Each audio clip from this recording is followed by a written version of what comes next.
बातमी नीट संदर्भात आहे। नीट यूजी 2026चा निकाल पुन्हा एकदा वादाच्या भोवऱ्यात सापडलाय।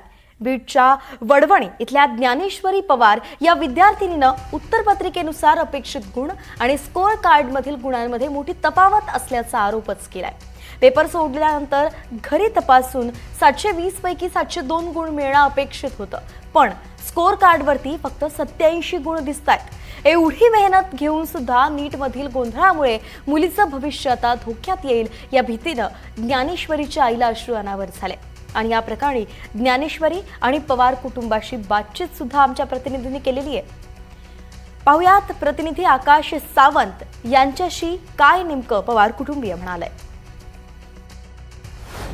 नेट पेपर फुटी प्रकरणानंतर ही परीक्षा कुठेतरी पारदर्शक पद्धतीने पार पाडावी या अनुषंगाने पुन्हा फेर नेटची परीक्षा घेण्यात आली। मात्र ही परीक्षा पार देखील पडली। मात्र या परीक्षेचा काल हाती आलेल्या निकालाने मोठी खळबळ उडाली आहे। बीडमध्ये 2 विद्यार्थ्यांच्या मार्कशीटमध्येच जो आहे तो गोंधळ उडाल्याचा प्रकार जो आहे तो समोर आलाय। माझ्यासोबत एक विद्यार्थिनी आहे, तिच्यासोबत देखील हा प्रकार घडलाय। आपण तिच्याकडून जाणून घेऊयात, काय सांगशील, काय प्रकार घडलाय तुझ्यासोबत? मला जो मी पेपर दिलेला नीटचा पहिला 3 मेचा त्यामध्ये पहिला त्याच्यात फ्रॉड झाला, म्हणून त्याच्यानंतर त्या एक्झाममध्ये मला 630 मार्क्स येत होते। त्यानंतर मग आपला जो पेपर कॅन्सल झाला, त्यानंतर रिनीटचा एक्झाम आली। त्या एक्झाममध्ये तो पेपर दिला मी घरी येऊन। ऑफिशियल आन्सर की जी NTH ऑफिशियल आन्सर की असते त्यानुसार मी चेक केलं, तर त्याच्यामध्ये मला 702 मार्क्स येत होते।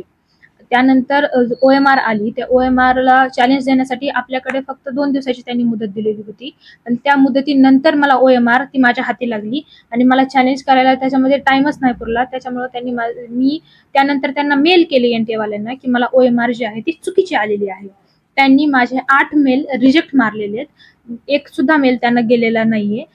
आणि 12 तासामध्येच आपल्याला नंतर ही आली स्कोअर कार्ड आले आणि त्या स्कोअर कार्ड मध्ये मला फक्त 87 मार्क आले, जे मला 702 मार्क्स यायला हवे होते। त्याच्यामध्ये फक्त मला 87 मार्क्स आले। आता हा सगळा प्रकार घडलाय, हे सगळं घडतंय, याला बद्दल तू काय मागणी करतेस?